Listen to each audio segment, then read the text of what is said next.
अस्सलाम वालेकुम नाज़रीन, आप यूट्यूब चैनल देख रहे हैं। मैं इमरान खान हूँ। सिचुएशन बड़ी इंटरेस्टिंग है आज के दिन। 2 बजे के बाद जो है वो इलेक्शन कमीशन ऑफ पाकिस्तान फैसला सुनाएगा। इमरान खान साहब की नाअहली होती है या नहीं होती, ये बड़ा सवाल है जो इस वक्त आप सबके दिमाग में आ रहा होगा। आपको उसकी पूरी तफसील अभी बता देते हैं, इससे पहले कि आपको फैसला सुनना पड़े। चीज़ें आपके सामने रख देते हैं। सबसे पहले तो रात गए जो एक खावर घुम्मन साहब का एक ट्वीट आया। इस्लामाबाद के बड़े बाखबर सहाफ़ी हैं, कुछ और सोर्सेस से भी मेरी बात हुई, वो भी ऐसी बातें कर रहे थे। तो उन्होंने लिखा, खावर घुम्मन साहब ने रात गए कि आखिरी इतलात आने तक अभी तक तोशाखाना केस के फैसले की नोक पलक दुरुस्त की जा रही है। फैसला तो बहुत पहले महफूज किया गया था और महफूज किया गया फैसला जो है वो आज सुनाया जाना था 2 बजे के बाद।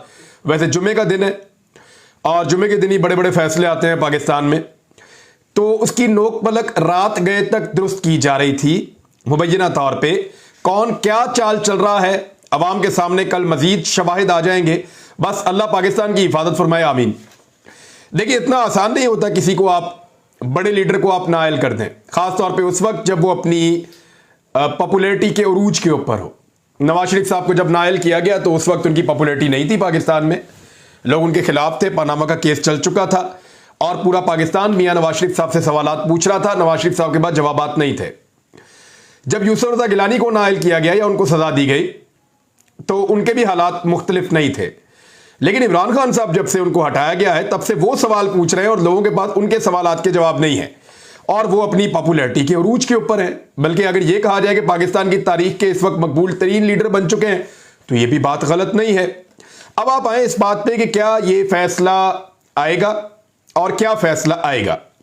देखिए, सुप्रीम कोर्ट ऑफ पाकिस्तान के 3 ऐसे फैसले हैं जिनमें सुप्रीम कोर्ट ऑफ पाकिस्तान ने बड़ा क्लियरली ये कहा है कि इलेक्शन कमीशन ऑफ पाकिस्तान अदालत नहीं है।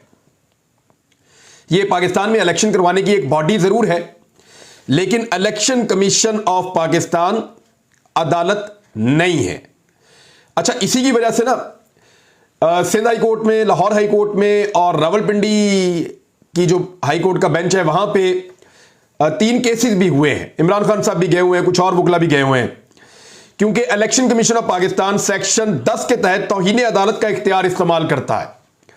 यह इख्तियार उनको दिया था पार्लियामेंट ने, लेकिन क्योंकि सुप्रीम कोर्ट ऑफ पाकिस्तान पहले ही कह चुकी है कि अदालती इख्तियार हासिल है ही नहीं, अदालती इख्तियार को इस्तेमाल ही नहीं कर सकती इलेक्शन कमीशन ऑफ पाकिस्तान, तो इलेक्शन कमीशन ऑफ पाकिस्तान तो जरूर है वो, लेकिन वो अदालत नहीं है, वो किसी केस का फैसला नहीं कर सकता।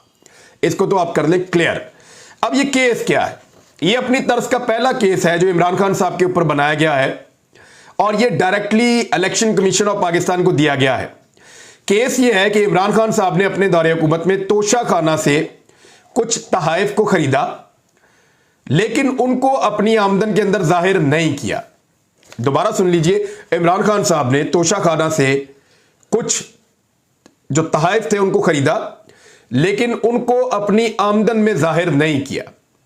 यानी इमरान खान साहब ने जो है वो गलत बयान हल्फी जमा करवाया अदालत के अंदर या इलेक्शन कमीशन के अंदर, तो इस बुनियाद के ऊपर इलेक्शन कमीशन उनको नाअहल कर दे। ऐसा होता नहीं। इलेक्शन कमीशन ऑफ पाकिस्तान के पास अदालती इख्तियारात नहीं होते। इलेक्शन कमीशन ऑफ पाकिस्तान के पास अलीम खान का केस भी गया था। अयाज सादिक ने कहा था कि अलीम खान ने जो बयान हल्फी जमा करवाया अपने असासों को लेकर वो गलत है। अयाज सादिक ने अलीम खान के खिलाफ इलेक्शन कमीशन ऑफ पाकिस्तान में यह केस किया था, लेकिन क्योंकि इलेक्शन कमीशन ऑफ पाकिस्तान एक अदालत नहीं है, लिहाजा इलेक्शन कमीशन ऑफ पाकिस्तान ने इसके ऊपर एक इस्तगासा भिजवा दिया था। यानी होता यह है कि क्योंकि हम अदालत नहीं है तो ट्रायल कोर्ट इस मामले को सुनेगी। यानी ये एक ट्रायल कोर्ट में चला जाएगा, लोअर कोर्ट के अंदर ये मामला चला जाएगा, वहां पे जज साहब इस मामले को सुनेंगे और वो फैसला करेंगे कि क्या वाकई अलीम खान साहब के जो असासों की तफसीलात हैं उसके अंदर उन्होंने झूठ बोला है। अगर तो उन्होंने झूठ बोला है तो उसकी बुनियाद के ऊपर उनको वहां सजा होगी और उसके बाद वो नाअहल हो जाएंगे। लेकिन 6 साल हो गए हैं, अलीम खान के खिलाफ किसी किस्म की कोई कार्रवाई हो ही नहीं सकी, क्योंकि जब ये मामला चला जाता है ट्रायल कोर्ट में तो फिर ये लटक जाता है और बहुत लंबा हो जाता है और सबके ही लटके हुए हैं। जरा आ जाए वापस कि इलेक्शन कमीशन ऑफ पाकिस्तान क्या कर सकता है। इलेक्शन कमीशन ऑफ पाकिस्तान इसमें फैसला नहीं कर सकता क्योंकि कानूनी तौर पे वो अदालत नहीं है। वो सिर्फ इतना कर सकता है कि इसको अदालत भिजवा सकता है। केस क्या है? केस यह है कि इमरान खान साहब ने कुछ असासे हैं जिनको डिक्लेयर नहीं किया, यानी उन्होंने तोशाखाना से तहाइफ खरीदे लेकिन अपने जो कागजात नामजदगी हैं उनके अंदर उनको जाहिर नहीं किया। अब यह खरीदो फरोख्त हुई या नहीं हुई? हुई तो किस तरह हुई? पैसे कहां से आए? तोहफे कितने में खरीदे गए? तोहफे किस वक्त बेच दिए गए? क्या वो उन्होंने अपने पास रखे या उन्होंने फौरी तौर पे बेच दिए, या तोहफे लेते ही बेच के उसका मुनाफा किसी को दे दिया? जैसा कि इमरान खान साहब ने कहा कि वो तहाइफ खरीद के फौरन बेच दिए गए और उससे होने वाली आमदन को फौरी तौर पे कुछ तरक्याती काम है, कुछ सड़क बननी थी, कुछ और काम है, उन पे लगा दिया गया। तो इमरान खान साहब ने तो इसका ये जवाब पेश किया है, लेकिन इसके लिए बहुत सारे शवाहिद चाहिए होंगे, बहुत सारी गवाहियां चाहिए होंगी, बहुत सारे बयानात कलमबंद होंगे, और ये सारे बयानात कलमबंद करना, शवाहिद इकट्ठे करना और तमाम फरीकैन को सुनना, ये काम इलेक्शन कमीशन ऑफ पाकिस्तान नहीं कर सकता। ये काम कर सकता है कोई अदालत, और अदालत के अंदर यह मामला इलेक्शन कमीशन ऑफ पाकिस्तान भिजवा सकती है। मिसाल के तौर पे कागजात मंजूर तो कर सकता है इलेक्शन कमीशन, ना मंजूर भी करता है इलेक्शन कमीशन। आप इलेक्शन कमीशन के सामने अपने कागजात रखें, वो कहेगा जी दस्तयाब मालूमात के मुताबिक ये कागजात नामजदगी दुरुस्त नहीं है, हम इसको मुस्तरद करते हैं, और वो आदमी जाके चैलेंज कर देता है अदालत में और वहां से फिर वापस आ जाता है, फिर आयल हो जाता है और अपने कागजात मंजूर करवा लेता है। तो इलेक्शन कमीशन ऑफ पाकिस्तान कागजात को मंजूर या मुस्तरद तो कर सकता है, लेकिन डायरेक्टली वो अदालती इख्तियार को इस्तेमाल करते हुए अदालत की तरह एक फैसला नहीं कर सकता कि क्योंकि इमरान खान साहब ने फला फला चीजें खरीदी, फला फला चीजें बेची और उनका रिकॉर्ड फला फला जगह पे दिया और फला फला जगह पे नहीं दिया, लिहाजा हम अपना अदालती इख्तियार इस्तेमाल करते हुए इनको नायल कर रहे हैं। ये नहीं हो सकता। नायली जो है वो अदालती हुक्म पर हो सकती है, election commission of Pakistan directly ऐसे नायल नहीं कर सकता। फैसल बाटा के केस की एक मिसाल देने की कोशिश की जाएगी, लेकिन वो एक बिल्कुल मुख्तलिफ केस है। उसके अंदर उन्होंने शहरियत छोड़ी थी गैर मुल्की, उसकी डेट का फर्क था, वहां पे एक फैक्चुअल मिस्टेक थी, वो एक अलग चीज है। ये जो है ये एक अलग चीज है, इसके ऊपर अदालत का ट्रायल जो है वो दरकार है, अदालत के ट्रायल के बगैर हो नहीं सकता।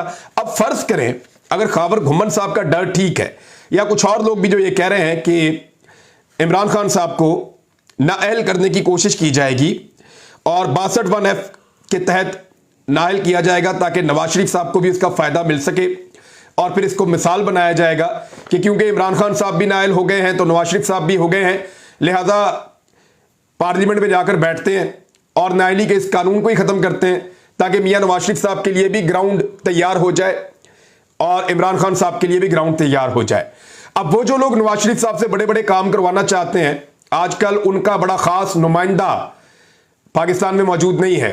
मैं जिसकी बात कर रहा हूं वो वजीर आला पंजाब बनना चाहता है। आप सब जानते हैं वो कौन है जो वजीर आला पंजाब बनना चाहता है, और एक बहुत ताकतवर आदमी के करीब है, और वो उसी बिहाफ के ऊपर गया हुआ है बरतानिया में मियां नवाज शरीफ साहब के पास, वो वहां से कोई फैसला करके आएगा। तो ये सारी चीजें इसलिए तेजी से की जा रही हैं ताकि जल्दी से इमरान खान को नाअहल किया जाए, और इमरान खान को नाअहल करने के बाद नवाज शरीफ और इमरान खान दोनों को वापस अहल करने के लिए दोनों पॉलिटिकल पार्टीज को बिठाकर पार्लियामेंट के जरिए से गेम कर दी जाए। 62(1)(f) के तहत नाअहल किया जा सकेगा क्या? लेकिन देखें यह कानून के मुताबिक नहीं होगा। इलेक्शन कमीशन ऑफ पाकिस्तान आज कभी इम्कान तो यह है जो मुख्तलिफ जगहों पे छप भी चुका है, और बार बार यह कहा जा रहा है कि इसमें इमरान खान के हक में फैसला आने का इम्कान है। ARY ने तो इसको खबर के तौर पे छापा भी है। ARY न्यूज के मुताबिक कानूनी माहिरीन की राय है कि रेफरेंस की बुनियाद जिन निकात पर बनाई गई है वो कमजोर है। स्पीकर का इमरान खान के खिलाफ रेफरेंस कमजोर बुनियादों पर है। हासिल शुदा तहाइफ की तफसीलात इलेक्शन कमीशन में बताई गई थी। इमरान खान ने असासों की तफसीलात में सारी मालूमात दी हैं। फरोख्त किए गए तहाइफ मौजूद नहीं और मिलने वाली रकम जाहिर कर दी गई है, यानी ये रेफरेंस भी बड़ा कमजोर बनाया हुआ है। तो ऐसी सूरत हाल में उन्होंने कहा कि यह मुमकिन नहीं है कि इमरान खान साहब को इलेक्शन कमीशन स्ट्रेट अवे जो है वो नाअहल कर दे, लेकिन फिर भी कुछ लोगों की खबर है कि रात गए तक कार्रवाई डाली जाती रही है। अब अगर इमरान खान साहब को नाअहल कर दिया जाएगा तो क्या गेम खत्म हो जाएगा? देखिए, जो लोग इमरान खान साहब को गुस्सा दिलाना चाहते हैं और पाकिस्तान तहरीक इंसाफ के क्राउड को गुस्सा दिलाकर उन्हें सड़क पर लाना चाहते हैं और चाह रहे हैं कि इमरान खान साहब लॉन्ग मार्च लेकर आए और उस लॉन्ग मार्च का फायदा इमरान खान को हो या ना हो, उनको हो जाए और वो अपनी मर्जी का फैसला करवा लें, जो लोग ये करना चाहते हैं कि इमरान खान को गुस्सा दिलाओ, कभी आजम स्वाति को मार के, कभी किसी और को मार के, कभी किसी और मामले में, या ये वाला फैसला इस किस्म का करवा के अगर तो ये हो जाता है तो इस पे इमरान खान साहब लॉन्ग मार्च लेकर आएंगे, जिसका ज्यादा फायदा होगा किसको? इसका ज्यादा फायदा होगा उनको जो मियां नवाज शरीफ से या मौजूदा हुकूमत से अपना कोई बड़ा मुतालबा, आप सब जानते हैं, वो मुतालबा मनवाना चाहते हैं। तो इमरान खान साहब को मेरे ख्याल में गुस्सा करने की जरूरत नहीं पड़ेगी। ज्यादा से ज्यादा अगर इमरान खान साहब को आज इलेक्शन कमीशन ऑफ पाकिस्तान नाअहल कर भी देता है तो ये बड़े आराम से जाएंगे अदालत में, और अदालत में जाकर कहेंगे कि इलेक्शन कमीशन ऑफ पाकिस्तान ने अपने इख्तियारात से तजावुज किया है। इलेक्शन कमीशन ऑफ पाकिस्तान के पास ट्रायल कोर्ट के इख्तियारात नहीं है, उन्होंने अदालती इख्तियारात को इस्तेमाल किया है, जो सुप्रीम कोर्ट के 3 फैसलों की खिलाफ वर्जी है, और हम इसको सुप्रीम कोर्ट की तौहीन अदालत समझते हैं। लिहाजा तौहीन अदालत की कार्रवाई करने के साथ साथ इस मामले में ये इलेक्शन कमीशन का फैसला कलअदम करार दिया जाए। फिर मैक्सिमम ये हो सकता है अगर मुखालिफिन ने जाना है इमरान खान के खिलाफ तो वो ट्रायल कोर्ट में जाएं, और ट्रायल कोर्ट में ये मामला 1 साल 2 साल बड़े आराम से चलता रहेगा। उसके बाद जब भी इसका फैसला आए तो फिर इलेक्शन कमीशन ऑफ पाकिस्तान से वो इमरान खान साहब को नाअहल करवा सकते हैं। ये सिर्फ ऐसे हो सकता है कि अदालती फैसले के तहत नाअहल हो जाए, फिर इलेक्शन कमीशन उनको फारिग कर दे।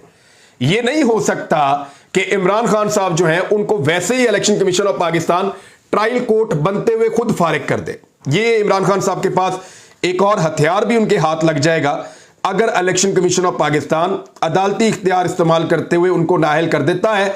तो ऐसे में इमरान खान साहब के पास एक हथियार आ जाएगा जिसको वो कल को इस्तेमाल कर सकेंगे और ये कहेंगे कि जनाब देखें, इलेक्शन कमीशन ऑफ पाकिस्तान हमारे खिलाफ बाइस्ड है, उसने मुझे नाअहल किया है और उस इख्तियार को इस्तेमाल किया जो उसका इख्तियार ही नहीं है।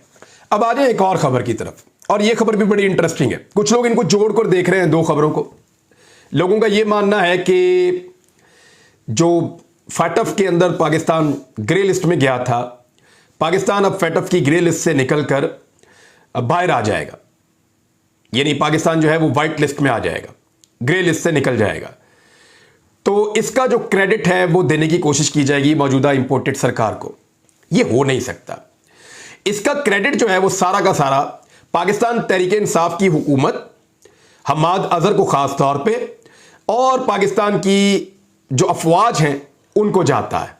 उसकी वजह क्या है, जरा गौर से सुनिए।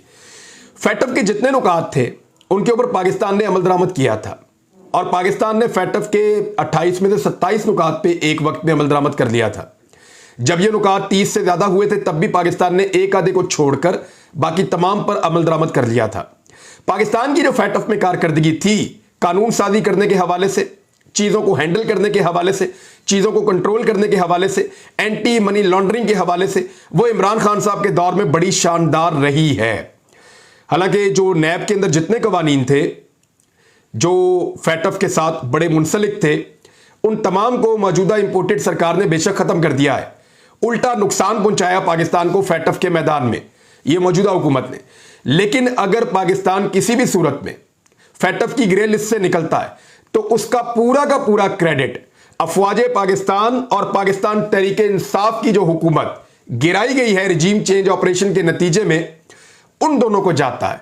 यानी पाकिस्तान की फौज ने और पाकिस्तान तहरीक इंसाफ की हुकूमत ने, इन दोनों ने मिलकर इतना शानदार काम किया था, और मुश्किल हालात के दौरान इन्होंने ये कानून साजी की थी जिसके बाद पाकिस्तान के इम्कानात रोशन हुए थे फैटफ की ग्रे लिस्ट से निकलने के इम्कानात।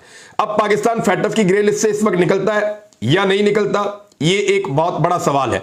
इससे पहले पाकिस्तान को जो ग्रे लिस्ट में रखा गया है वो ज्यादती के साथ रखा गया है, चाहे मौजूदा दौरे हुकूमत में रखा गया है, चाहे इमरान खान साहब के दौरे हुकूमत में रखा गया है, चाहे नवाज शरीफ साहब के दौरे हुकूमत में रखा गया है। पाकिस्तान को जब जब ग्रे लिस्ट में डाला गया पाकिस्तान के साथ ज्यादती की गई है, क्योंकि बहुत सारे मुल्क पॉइंट्स के लेवल पे अगर आप देखें तो पाकिस्तान से बहुत बुरा परफॉर्म कर रहे हैं, लेकिन इसके बावजूद वो फैटफ की ग्रे लिस्ट में नहीं जाते, वो फैटफ की ब्लैक लिस्ट में नहीं जाते।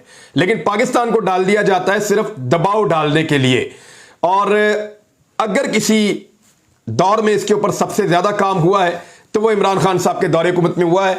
पाकिस्तान अगर निकलता है तो इसका क्रेडिट इमरान खान साहब को और अफवाज पाकिस्तान को मिलना चाहिए। लेकिन होगा क्या, होगा ये कि कहेंगे नहीं नहीं नहीं देखिए हमने निकाला है।